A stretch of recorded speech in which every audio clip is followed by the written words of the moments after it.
So what makes that even humorous? You know, it's a total reversal. But seeing things from a different perspective puts a whole new light on things, doesn't it?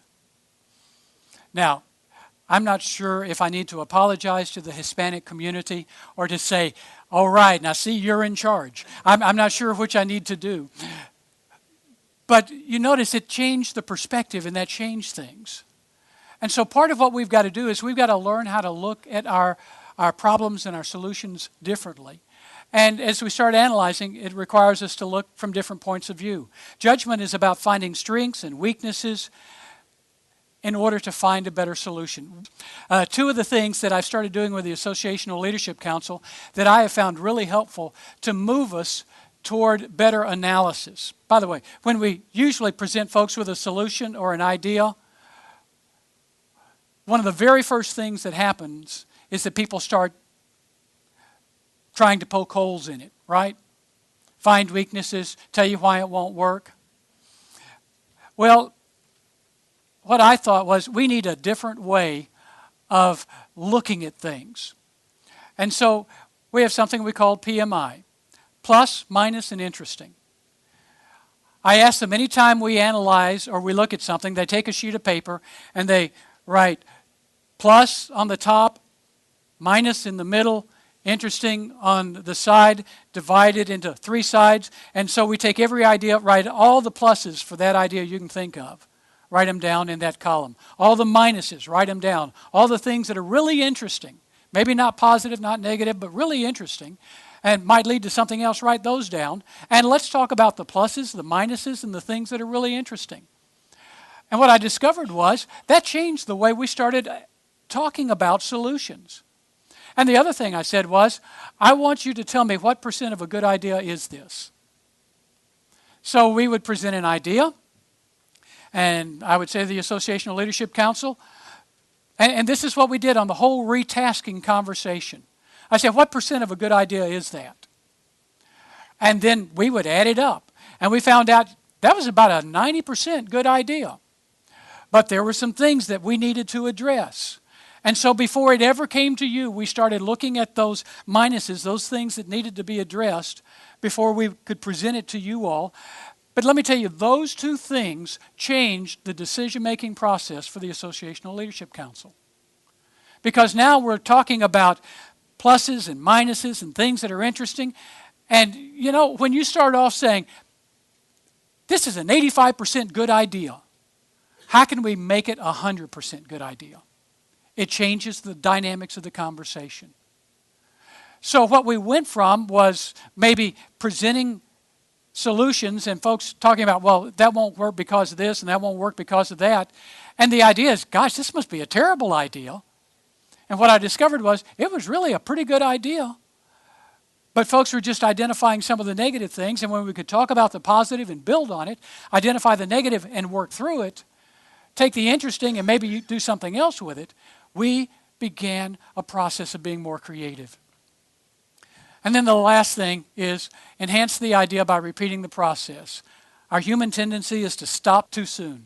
I said this last time, that every idea can be improved upon. Edison created the phonograph, and it was a really great creative idea. But if you remember the old museum pieces, it was on like a tin cup with aluminum foil wrapped around it. And those tin cups, those cylinders, they weren't very easy to store and they weren't very permanent. Then a guy comes along and says, let's make a disc. And let's make it out of something more permanent. Let's make it flat. Not only could they get more sound or music on there, it was easier to store, more durable.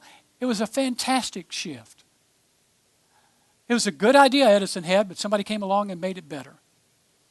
The light bulb, the electrical lighting system, great idea, but it was dependent upon direct current, the way Edison created it.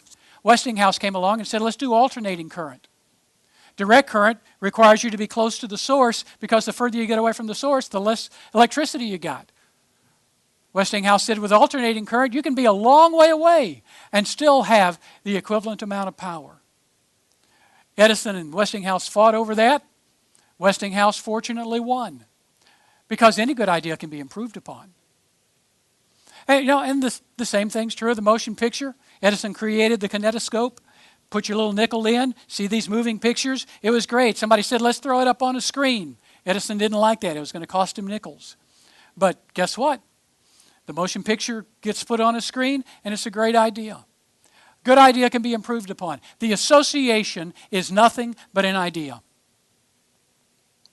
that can be improved upon. And if you want me to get really radical, state conventions are nothing but ideas that can be improved upon. And our convention is nothing but an idea that can be improved upon. So we shouldn't be locked into the same old way of always doing it. No matter how good your idea is, it can be improved upon. Let me tell you what that requires of us. That requires a spirit of humility. Because sometimes we get emotionally connected to our ideas. And it requires a real spirit of Christian humility to say, it's not about my idea, it's about the kingdom of God and what works best in the kingdom of God. And it's also about letting go of old ideas so that new ideas can germinate. In the biblical sense, sometimes something has to die for something else to grow. So sometimes the key is letting go of the old idea so that the new can spring forth. Now here's what we've said. We need to mobilize churches to take on lostness. And it seems to me those are two big ideas that have been brought together. Mobilizing churches, that's one thing, requires one strategy, and to take on lostness is another. So in order to mobilize churches, we've got to create urgency. We've got to help churches capture a vision for reaching the lost. We've got to provide clear focus on what it means to narrow in and not try and reach everybody, but make sure you're reaching somebody in a particular group. We've got to identify and instill best practices in our churches. We've got to train our leaders because the congregation goes as the leadership goes. And we've got to create new standards of excellence. In order to take on lostness, we said we've got to understand our city even better. We've got to understand the people groups that are here even better. We've got to know their worldview. We've got to understand what it's going to take to reach them. We've got to do extensive research. We've got to prioritize the lost in our city. If everybody goes after everybody else, then nobody's going to be reached. So we've got to prioritize. And one church may take on one group, another church may take on another, and that's okay as long as collectively we are focused on the whole. It's okay if individually we're focused on just a particular part. We've got to develop strategies, identify best practices, and use them.